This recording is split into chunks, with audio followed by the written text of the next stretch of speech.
साबिक कप्तान शाहिद अफरीदी ने पाकिस्तान की बैटिंग लाइन पर सवाल उठा दिए। पाकिस्तान के रिवायती हरीफ भारत की पाकिस्तानी टीम के खिलाफ तनकीद का मुंह तोड़ जवाब देने वाले साबिक पाकिस्तानी कप्तान शाहिद अफरीदी ने पाकिस्तान के श्रीलंका से मैच हारने के बाद कुछ सवालात उठा दिए।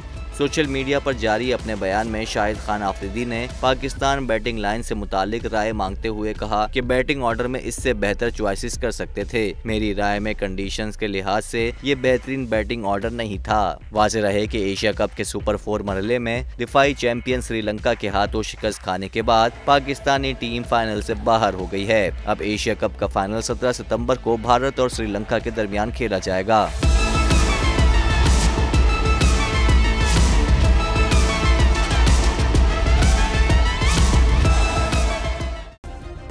सब्सक्राइब करें और बेल दबाएं ताकि कोई खबर रह न जाए।